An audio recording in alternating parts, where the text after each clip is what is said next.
So welcome everybody to the first video of Makiri Ken YouTube channel. Today for the first video we have me versus Nakamu Blanka in a first to 10. We did this like I think it was about 2 or 3 nights before Komonomichi with AFO. So this was like preparation for that match. So we kind of did like a mock Komonomichi where there's deuce, you know, so if we were to get to like a tie at 9 points and it goes to deuce, which actually did happen in Komonomichi against AFO. So this was, yeah, the precursor, kind of last final preparation before the match. So yeah, hope you guys enjoy. Got RizOne on commentary with me, and we'll give you some lore as always and some tech behind the Ken Blanka matchup. Good stuff. Starting up the new channel. Yes, Gotta indeed. be a part of this. All right. So how does this matchup go for you? I mean, now we know like how close it can be. You just kind of busted out an ill spoiler.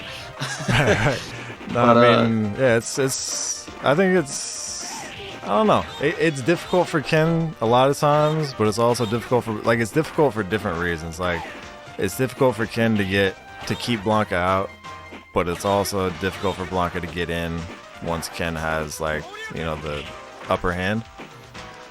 So, I don't know. Like, I think it really is a pretty even match when it comes down to it.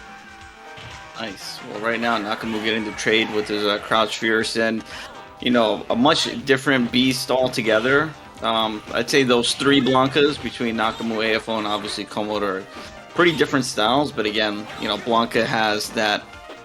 He's going to hold up forward at some point. Like that's kind of what he needs to do. And Nakamu's a bit more on the reserve side. Nice walk up throw there. Right. Yeah, definitely completely different styles between the 3, like you said. Like, playing against Komodo and Nakamu, who were like my 2 main training partners for the matchup, it was kind of crazy going between both of them and their styles and switching back and forth, and then, you know, switching to AFO at the end because he's completely different. So you can only prepare so much and, you know, play against the character when it comes down to it and the person. But yeah, all 3 really different, really good Blankas. The approach is definitely a little different. Nakamu is more technical. AFO is more like instinctual, and Komodo is really just like kind of solid, you know, like really, really solid. Yeah, and he had that long set that I know you studied versus Yaya, who I see you're adopting a lot of stuff from him, including that walk up throw, the stand short. Especially when Blanka jumps in, Ken has to make a decision. What am I gonna do to defend myself? You know, to keep Blanka off. Right. We're getting the ground. That video against, you know, just the first to whatever, you know, bunch of sets, long set between Yaya and Komodo. That was really like the archetype for my training. Like, that was like my Bible on my nightstand. Like, wherever I went when I was on the train, before I went to sleep, like, I watched that video like all day, all night, trying to find, you know, like little details that would help me. So Yaya's, you know, obviously knows how Komodo plays, so that was kind of difficult to, you know, be like, damn, why did he do that right there? But you know, it's player reading. But overall, yeah, Yaya built like the archetype for this match, because there is no like Ken player who has really fought Blanka like that, and it's been documented before. So that was a bit of a historic difficult. moment. Yeah. So Nakamu is known for doing a lot of like neutral jumps, because the jump light kick kind of beats everything Ken has. So you kind of just either have to like not deal with it and back off, or you have to find a way to get him in the right range. Here we go. Nice. And he had the fierce fireball look like there. Got the trade. So like that, sometimes trading with the jump, walk under throw. Trading with like the neutral jump light kick with the fireball sometimes works. Sometimes he'll completely dodge it. There goes that stand roundhouse tech. Get Blanka off you. First attack in the 70s. Yeah. That's how this matchup is sometimes. Wow, that's a round. We'll take it. So we got ourselves a 1-2. You got one on the board here. Got one on the board. You might be covering this in a separate video, but how about like AFO's prep? What was he doing? I see what you're doing. What was AFO doing? I can only, speak on what I heard from people, but he was practicing the Nakamu nage, which you'll probably see it here. I'll point it out when it comes up. But Nakamu has a special tech that only he can do at the moment, where it's an OS, where it's walk up grab after you making a Ken block on like the cross up or whatever, and if he gets like the perfect frame perfect, right, Ken can't get out of it. So the only way to get out of it like that right there, if he would have connected with that, he has the ability to do an OS where he basically will get the throw every time, or he'll block in time if I DP. Right. It's almost like it feels like a negative edge. It's not necessarily a negative edge. It's you're able to bite them or a guard, reversal short you. Yeah, I see the flicker you're talking about, by the way. Damn, nice from the mouse.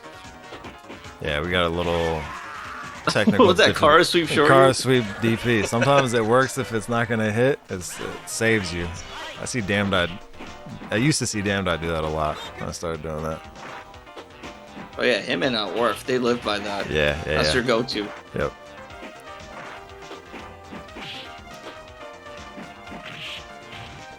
So good whiff punish. Yeah, so we definitely had some flickering going on at Versus that night. There was a little technical difficulty, but gives it some character, some flavor. That's the AFO. Oh. Yo, you remember reacting to that? I don't remember that. Yeah, I don't remember that. I don't think. Nah, there wasn't a chance in the AFO matchup where he actually did that.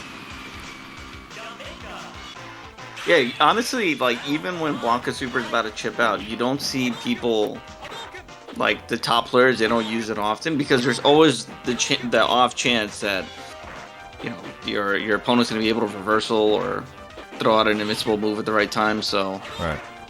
I really see that as a finisher. It's more character specific. Like against Boxer, you can do it. Yeah. Jump fierce miss there.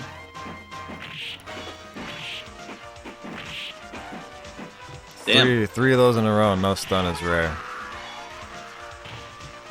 Let me shoot. I've seen it stun on too, for sure. Yeah. Yep. Actually, against Nakamu and Kakerugo. Nice. Oh, right, Kakerugo. Nice punish on it. Yeah, I like that. You've been getting that a lot. The after getting hit by a ball, micro step roundhouse, and then walk up Chupon, low strong. Yeah. The thing that walk up DP, clean right there. Got him. Is that 3-2? Yeah, 3-2. That's a reverse. That's a reverse 3-2 right there. Okay. I'm not missing anything. No, I see the battle count was how do you call it? Like right now you're gonna be on battle 7, but I'm counting this as a 6th game. Okay, cool. Yeah, like the thing that I practiced the most was the basically whiff punishing, that right there. Whiff punishing, crouch, roundhouse with stand roundhouse, Ichimonji. And then also the slide, you can block on reaction. And then punishing that. If you ever get hit with the blanka ball, with a fierce, and you're not walking forward, it's punishable with stand roundhouse. Got the northern lights going on here. Yeah, I thought we were in Jamaica, but we're actually in Cami stage.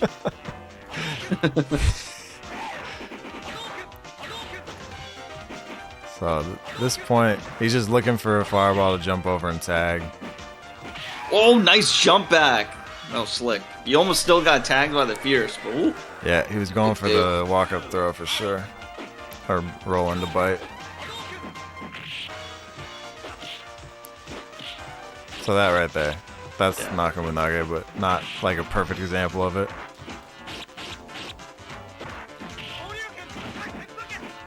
Oh, nice top spin. Back hop on a low strong.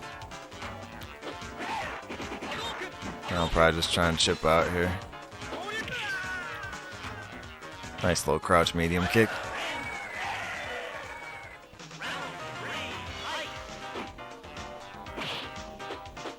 Yep.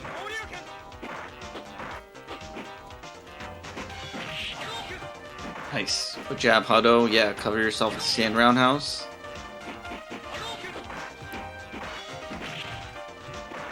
Nakamu held the corner this entire round so far. Like, didn't take too much damage getting in.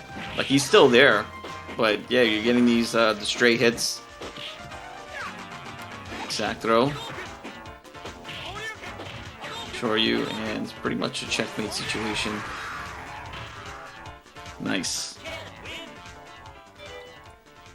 Yeah, Nakamu pretty much holds the corner. Like, I think, I don't know, for me, in any kind of Blanka matchup that I'm doing, like, I'm kind of, I don't feel like Ken's at super disadvantage in the corner. Because, like, there's no crossover rolls on sweep. So at least eliminating that kind of gives me some, you know, or I guess, you know, like some less stress.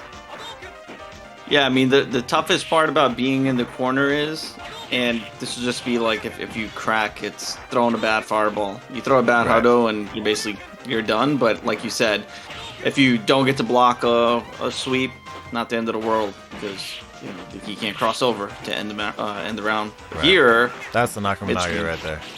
Yeah.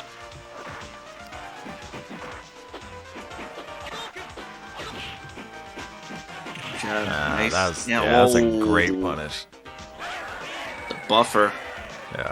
Pretty much in OS, because if the low forward whiffs, the ball doesn't come out. Right. But if you happen to whiff a button, auto whiff punish into ball. Here we go. Missed that DP. Yeah. Possibly like 25%.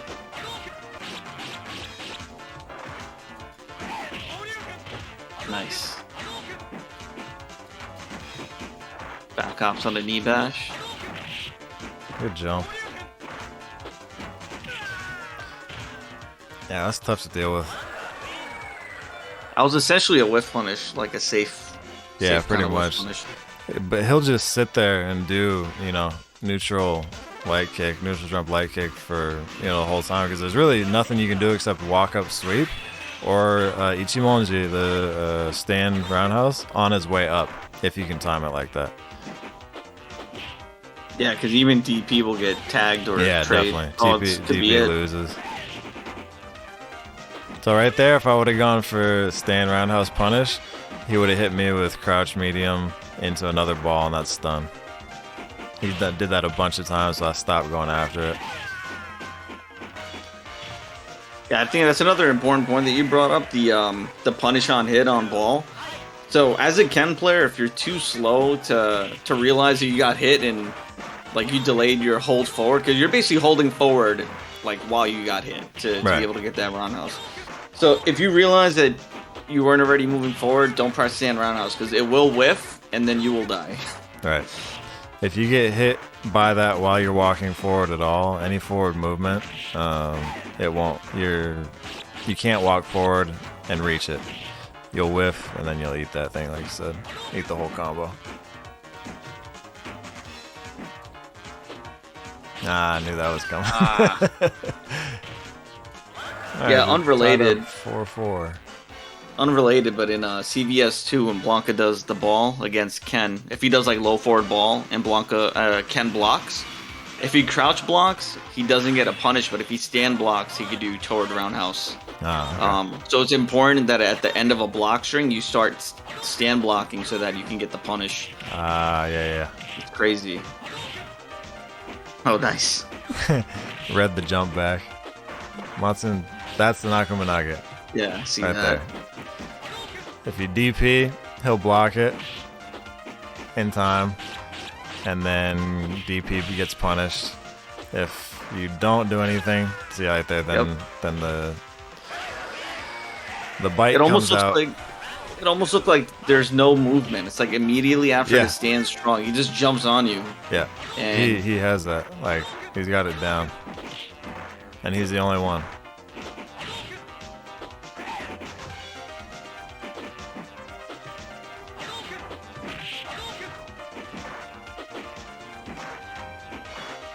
Yeah, nice blocking right there. All those walk-up guards, block and sweep, block and slide. It's important. Like, there goes the one, and there goes another. Yep, that's what Blanka's got to do. I love seeing Fierce DP lose to a normal jump. Oh. Yes. He's got and he's playing super optimal right now. Yeah, like, He's like, what's damn that called? I always forget. The LCD? Nah, when they're like in the flowing. Oh yeah, flow. Yeah, he was in the flow state right there.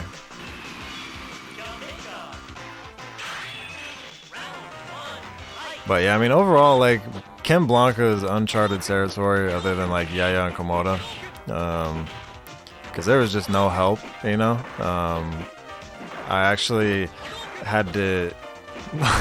I had to resort to looking up the match against AFO and Fuda-chan, because that was the closest thing that I had to AFO against a Ken other than Choshu, playing at Newton, and that was like one match that I kept saved on my browser so that it wouldn't disappear from, like, you know, Twitch gets rid of their stuff for a while after a while, so I kept the URL up on my browser for like 2 months. Just so I could watch that. But yeah, overall, you know, just like kind of the like figuring out what to do against Blanka in certain situations it was fun, but, you know, difficult. Because trying to copy Matsune, you know, nobody can play like Matsune except Matsune. Yeah, I mean, there are Oniken clones, but there are no Matsune clones. That's a very difficult... Yeah, I don't think there are any Matsune clones. It's like, you know, they both can only really, like, do what they do at the level they do it at. But Matsune is just, like, his style is really special. And when I was watching him, I did learn from him, though, the anti-air sweep areas. That was what I was able to implement into a game, like, before playing AFO from watching Matsune. He's still really aggressive when it comes. See, there's Nakamu. Nice, there it goes. Yeah, crazy.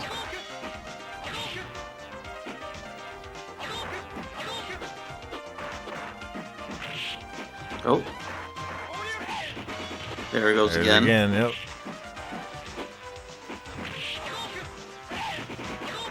Nice read there with the ball. Oh. You had a Repa. Yeah. Sometimes you use Repa, then you use Repa, and then Blanka ball, up ball will take you out. And at that point, I was like, well. I mean, you heard you were on the Titanic with the violin. Yep. At that point, you know, at this point I've been playing Blanka every day, like 4 to 5 times a week at the arcade. And then coming home and practicing, you know, like spacing and, you know, whatever, combos and stuff. And by this point, you know, it's almost the end and I'm just like exhausted. So certain things, you know, I just like whatever. Yeah, Kotako was watching this match too. Yeah, when AFO reached out to you about the Komonomichi, you know, you were fresh haircut, clean shave, and then by the time this exhibition you were doing with Nakamu, full beard, gray hairs, Yep, baggy eyes. definitely. Actually, 100%. I'd never seen a gray hair in my life on my head before, and then yeah, I had a couple by the end of this. By my count, we're at a score of 5-6. Yep, In favor of Nakamu. got it. Yeah, it's interesting that after all these years, this match hasn't properly been. I don't want to say documented, but like, there's not a lot of reference material. Yeah, So it's cool. It's just it gives more life to the game because we're so used to seeing like top tier, like Ryu Gao. Ryu Gao is like the main event of every kind of exhibition. But now, and Guile, like just in general, everyone loves watching themselves some Guile. But now we got like two of the more obscure characters. Well, Ken is common, but his placement on the tier list is, not where he'd want to be. Right. There's a lot of reading material and a lot of matchups, but I think that was one of the reasons why I also was kind of like, the first time AFO challenged me, I was like, I don't know, man. Like, I think I'm good. I just, it's not a fun matchup for Ken. It's mostly work. Like, every Ken player, that's the reason why there's not a lot of documentation, because a lot of Ken players do not like this matchup. And it's just, it's a lot of stuff you have to do, and you have to do it right. Otherwise, you get bodied real quick. Even right there, man. Even right there, though, Nakamu, like, your sweep was off by just a little bit when he did the empty jump. Right. So he was able to back hop it, and now you're at a point where you're recovering for your sweep, and you have to react to what he's going to do next. So it's like, there's actually a lot of little things in this match that are kind of interesting now that they've come to light. Right. But I think maybe now, off of you and AFO, more Ken players might actually want to play this match. It doesn't mean they'll enjoy it, but like they might want to do the walk-up stand short stuff or walk-up roundhouse on hit. And I've been seeing a couple people playing Ken Blanka in the arcade. I mean, that night, a lot of people are playing it. That's kind of like what people do at Versus. They play like the matchup for that night of Komonomichi night. But I've been seeing a few people play Ken Blanka and use that tech, so I think that's cool. Like I knew that it was going to consume me because I knew it was going to be difficult. So that right there, rep was what you want to do right there. That beats the neutral jump. That's a good use of super because Ken, like the weird part about Ken is you would assume, oh yeah, Fireball DP, strong character, but he loses his cross up. Knee bash doesn't exist that much. Like Tatsu's not particularly strong, so a lot of stuff Ken has is good. He loses in this match, so being able to use a repla is good. What? It's crazy. Yeah, the stuff that Ken wants to do is basically gone. Like, you can't safe jump really. There's like a big risk in safe jumping. When it comes to is your timing perfect, and then what's your follow up? Because I actually I safe jump AFO once in the match, and I went for a follow up sweep, and my sweep was out of range because I was trying to make sure that I didn't get hit with the wake up ball, and then I whiffed the sweep, and then over. So I don't think it's optimal, and Yaya didn't do it once in the entire matchup that I was watching. So pretty much played like Yaya, added my own like more defensive style, and that was how I was like, this is how I'm gonna play it because there is nothing else, and I don't know any other way, and this it works for me. And it definitely worked against AFO too, because I watched a lot of really good Ken players play AFO in long sets to help them prepare, afterwards, and heard about it, and they were pretty crazy.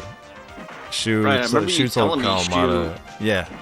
Yeah, I remember you telling me that like AFO is just beating all the Kens 5-1, 5-0, and yeah.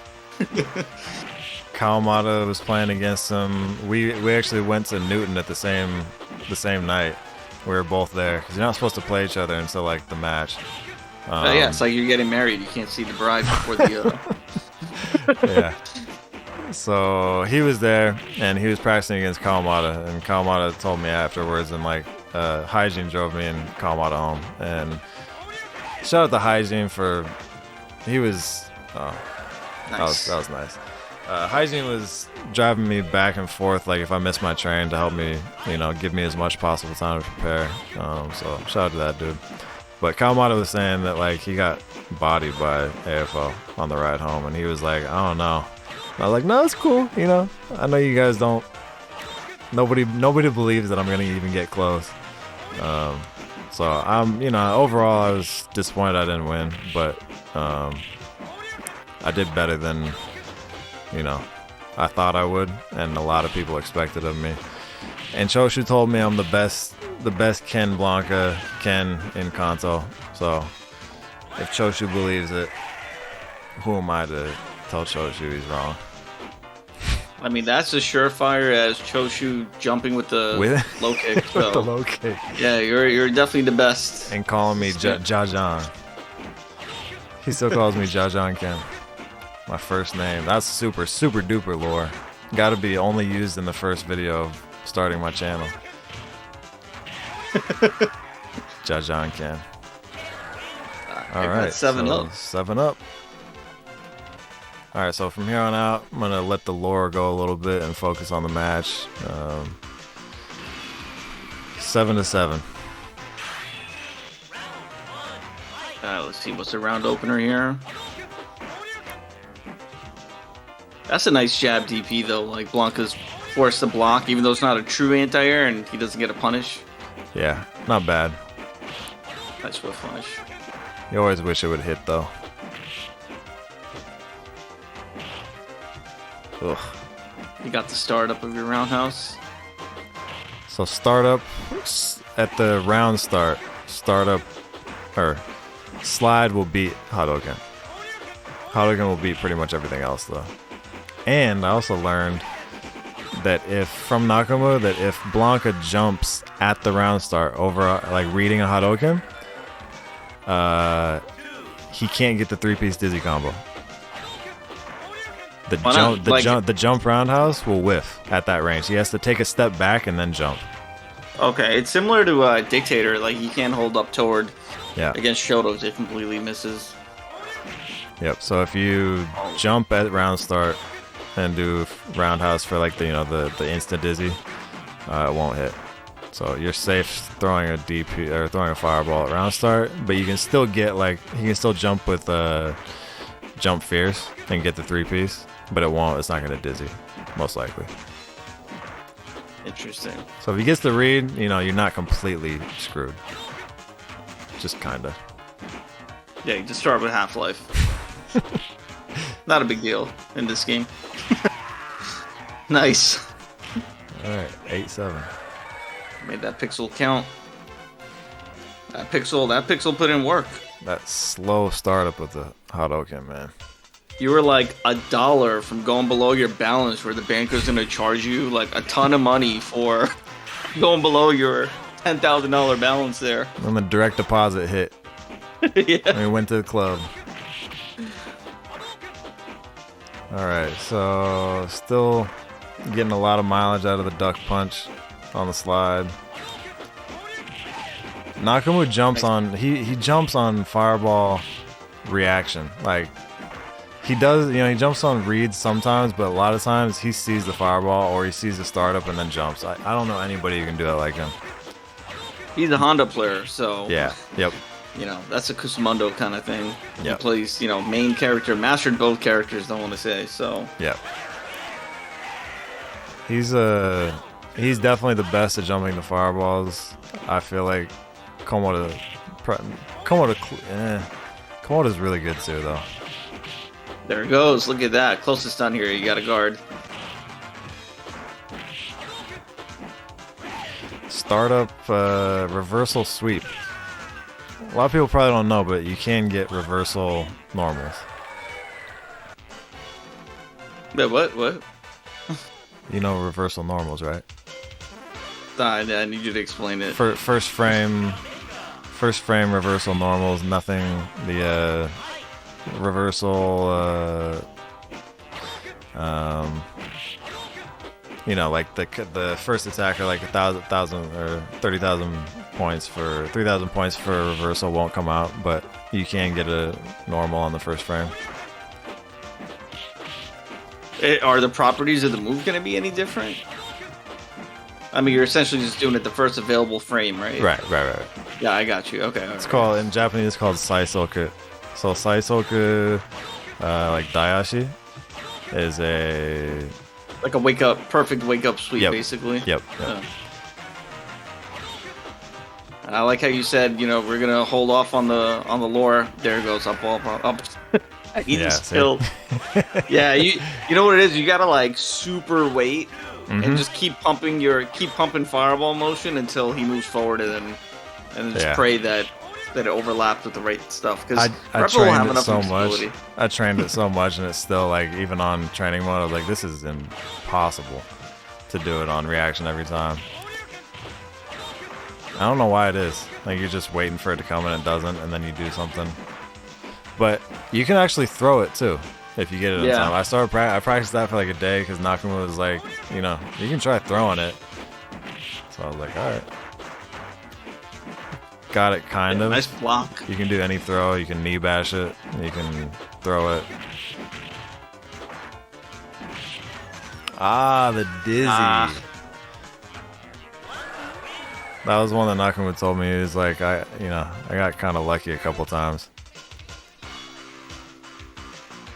I mean, to be fair, we haven't really seen a lot of stuns in this set. Nah, there's only one in the beginning. I've only eaten one 3-hit jumping combo, which is good. That means, you know, throwing fireballs at the right distance for the most part. I didn't eat one against the AFO because I was playing pretty conservative, because he jumps a lot more. Good call out right there.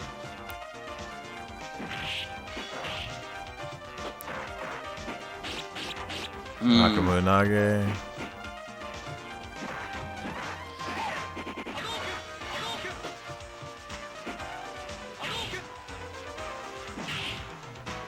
Yep.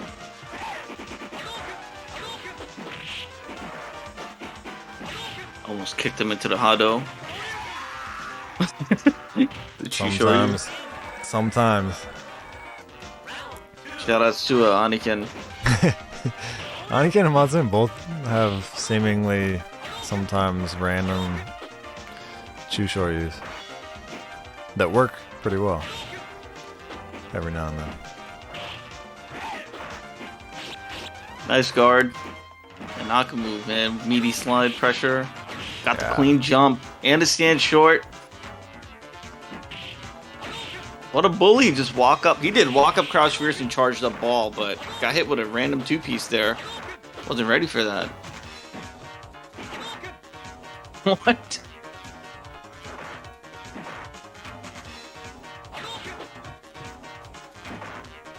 He's weaving out of the repper range, but yep.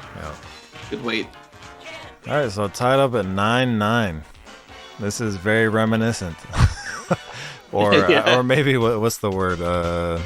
Foreshadowing? Foreshadowing, yep. So 9-9, deuce, rules. Yeah, the rare win by 2. You don't see that a lot. Yeah.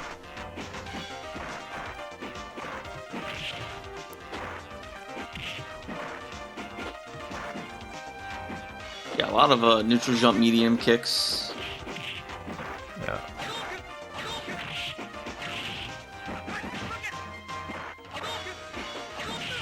Yeah, see, at that point, like right there, where you're pretty much almost donezo, I know a lot of Kens would probably still like, they would end up going for the cross-up, but it's not going to work. Like, you gotta... Right. Like, yeah, just try. Make that life bar worth it, you know? Try to win. And that's also true in the Honda matchup. I think in a lot of matchups, but like Matsuen strictly told me, like, he was like, when you're in the life deficit, against like Honda. They said most Kens will do some like stuff that's unnecessary. Like, but because of the fact that they expect that, that's why it's specifically why you shouldn't do that. So that kind of stuck with me, and I was like, yeah, you know, like Honda and Blanka and keep away, you can definitely, you know, get it back. I watched Yaya do it a bunch against Komodo where he pulled it out from like being dizzied and like 0 dot. So 10-9 advantage Nakamu.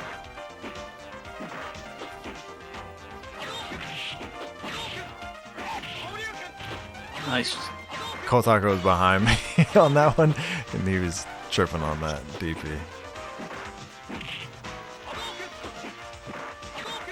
I'm noticing one thing here, and there hasn't nice shore you again. I think it's because you're like super focused on the movement.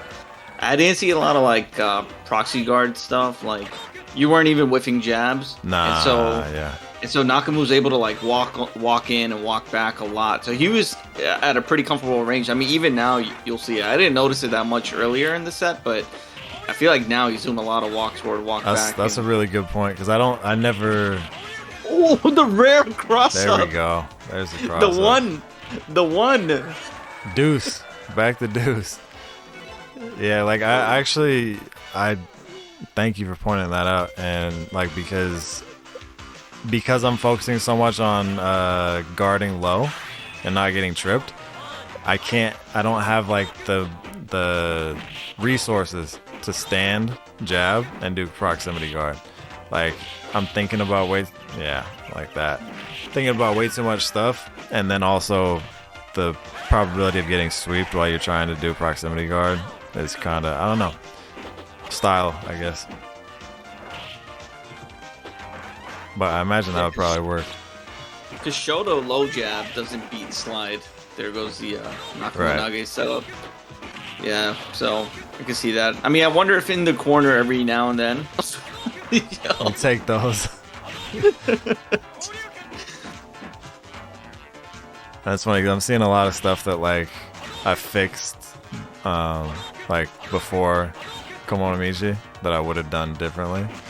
But it's cool because it's like it was a nuts behind me on that point. I've said that like twice now, but Kotaka was really like pulling for me,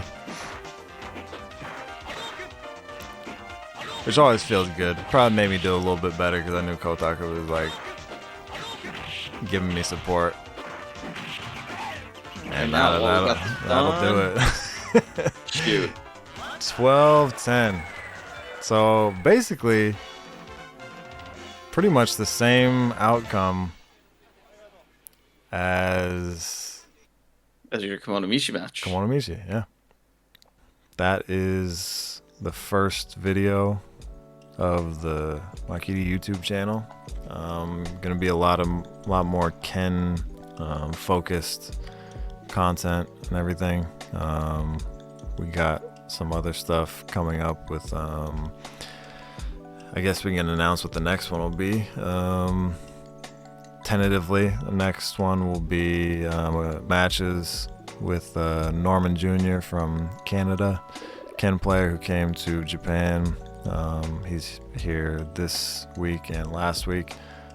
He's been in Tokyo, Nagoya, and Osaka. Great Ken player, up and coming. Great human being. Yeah, great dude. Yeah, great cool dude. Really cool dude. So we've been getting some sets in, and I recorded a couple of things for him with other players, and then one with myself. So get into that next time around. But yeah, thank you everybody for watching. Thanks to Riz for co-commentating with me. But yeah, you know, if anybody, you know, when anybody comes to Tokyo, feel free to, you know, message me on Twitter or at me or whatever, if you want to get like a set in or anything. I'm pretty open to, like, you know, putting stuff on the channel if it's you know, like focused on Ken and his multitude of trials and tribulations that he has to go through. But also leave in the comments who you want to see play, whether it's me or if it's another Ken with somebody else, whatever matchup. Obviously, if it's me, it's pretty easy to do. If it's somebody like Shu or Matsun, Kanto Kens, then let me know and I'll see what I can do. So any matches you want to see, leave it in the comments and we'll see what we can cook up for you. But yeah, thanks again for watching, and we're gonna leave it there for now. Thank you for watching.